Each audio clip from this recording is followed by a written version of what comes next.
I was looking at the text and it was interesting because when God speaks to Moses, he says, I am the God of Abraham, the God of Isaac, and the God of Jacob.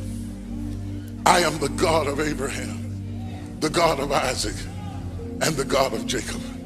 This statement would follow the children of Israel even to this present moment.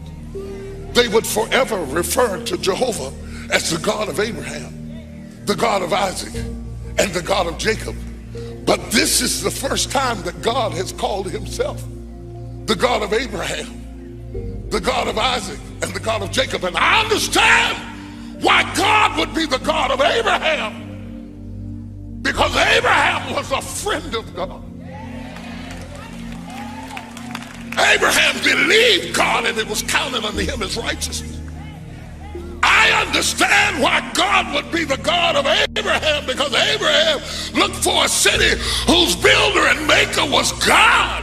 I understand why God would be the God of Abraham, because when Abraham's body was dead and could no longer produce a seed, God gave him a seed that was so potent that when it hit Sarah's dead womb, it brought it back to life again.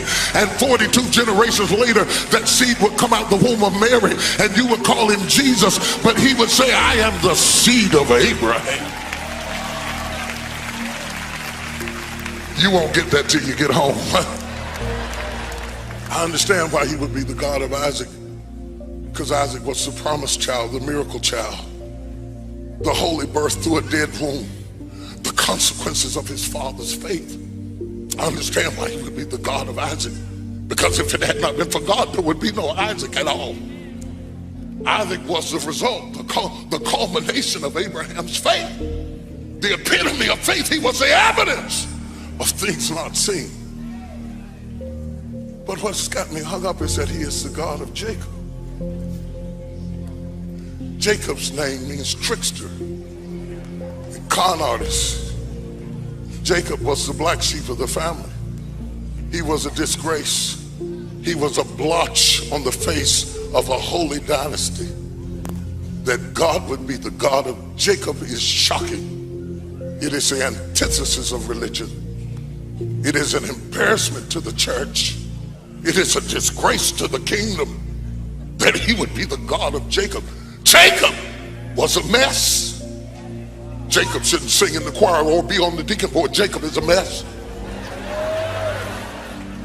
Jacob should not be a pastor or a bishop or an elder. Jacob is a mess. Jacob has a messy past and some questionable situations. And Jacob didn't always tell the truth. And he was a con artist just like his racketeering mammy and her uncle Laban.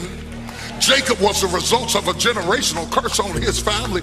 He had come from a long line of con artists. Why would God associate himself with the questionable character of Jacob? And why does he use this particular time to introduce this new name to himself and become the God of Jacob? Maybe it is because there is a little Jacob in all of us.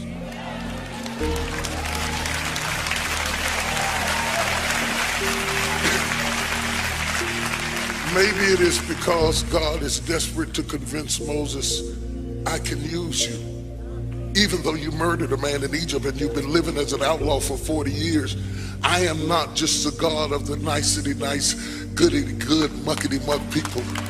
I am not just the God of the sanctimonious holy people who were virgins when they got married and lived righteous all of their life and never smoked and never drank and never chewed. I know it's about 10 of you in here that I'm describing, but the rest of you ought to be shouting me down right now.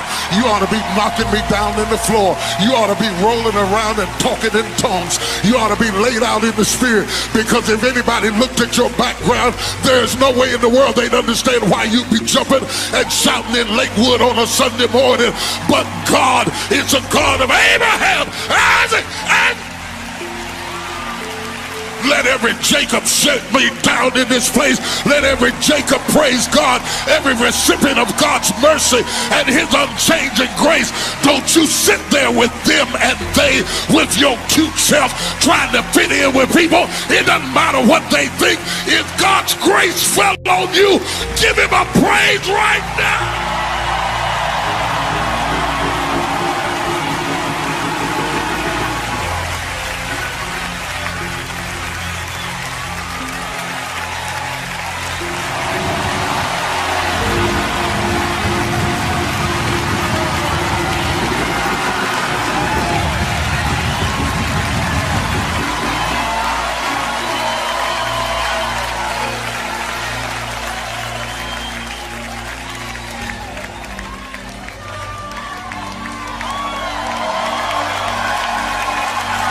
Slap your neighbor and tell him he's my God too.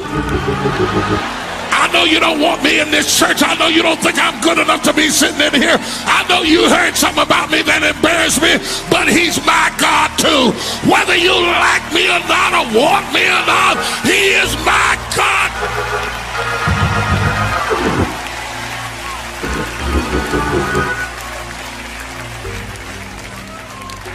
You see, sit with me, I never will forget it.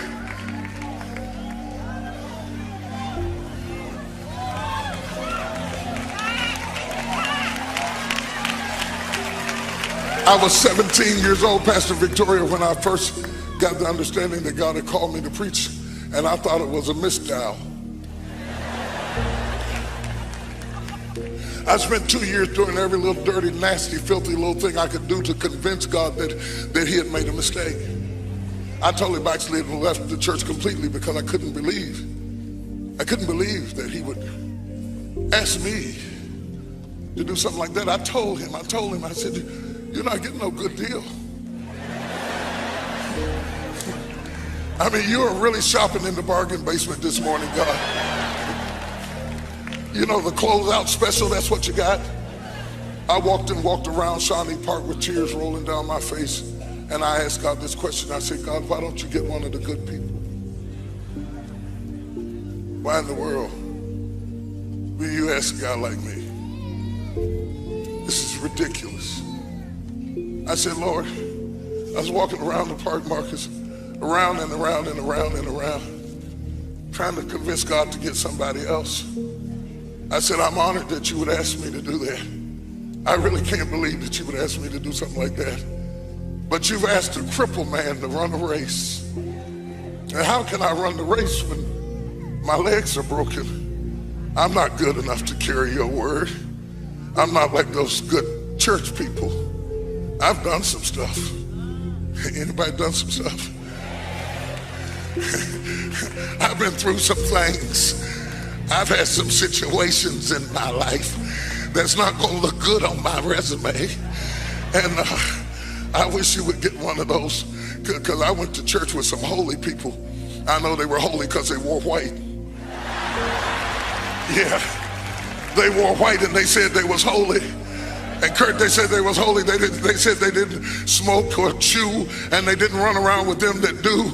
And I had done all of that, and some other stuff that I ain't gonna tell you too.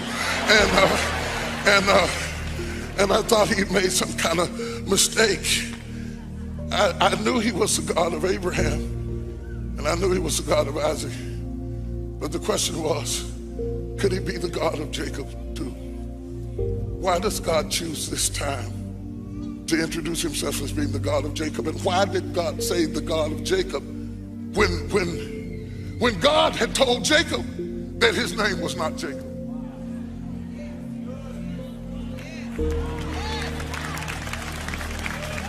Don't you remember when Jacob was wrestling with the angel? And God said, your name is not Jacob, your name is Israel. Thy name shall no longer be called Jacob, but Israel, for thou art a prince with God. And the God who said his name was not Jacob, but Israel, called him Jacob. Hundreds of years later. See, Israel was the best part of Jacob, and Jacob was the worst part of Israel. And God, when he told him your name is not Jacob, but Israel, he was calling him to be the best part of himself, to renounce the Jacob, the trickster, the con, the supplanting part of himself. It seems like to me that God should have said, I am the God of Abraham, Isaac, and Israel. Especially when he said, don't call yourself Jacob anymore. Why does God call himself the God of Jacob? And why does he do it in front of Moses, who's backslidden?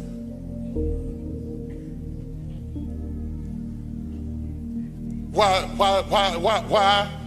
does God call himself the God of Jacob to activate a Moses who was a murderer? And why does God call himself the God of Jacob?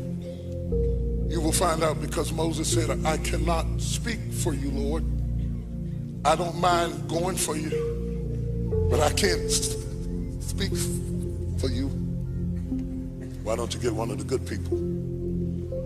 I'm not worthy. I cannot speak. I am slow of speech and I am not eloquent. And if you ask me to go to Egypt, I'll go and I'll throw down my rod and stuff. I don't mind doing it. And I'll stick my hand in my bosom. I don't mind doing that. You want me need me pour out water, turn the blood. I don't mind doing that. But you can't ask me to speak because I can't. You know how I get when I get up. You see, Moses.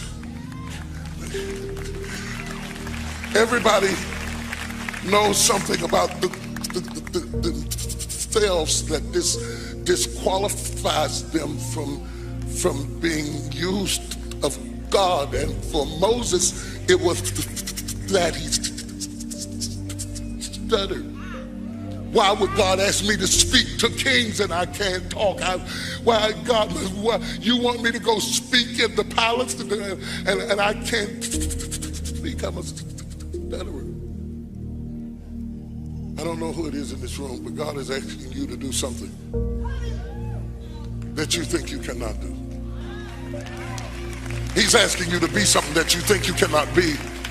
He's asking you to reach something that you think you cannot reach because you know something about yourself that disqualifies you. It might have been an abortion that nobody knows that you had, but everybody has that stuttering situation that makes them think that they could never really be used of God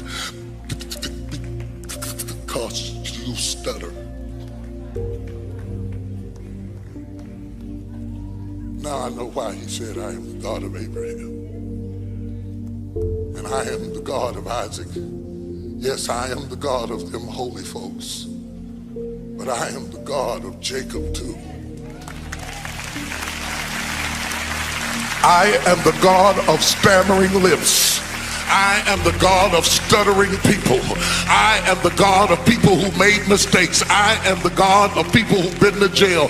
I am the God of people who had babies out of wedlock. I am the God of people who've had an abortion. I am the God of people who've been through a divorce. I am the God of people who were not pure when they got married. I am the God of people who've been through bankruptcy. I am the God of people who didn't graduate from college. I am the God who's been around the block. I am the God of people who've been on drugs and been drinking and hooked on prescription drugs. I am not just the God of the high and the mighty and the righteous and the pure and the holy and the important and the prestigious. I am the God of the people that everybody rejected and denied and thought they would never be nothing. And if you will allow me, I will do marvelous things in your eyes. I called you, I equipped you, I sent you. The hand of the Lord is upon you. I don't know, I feel like I'm talking to somebody out there. God is going to use you.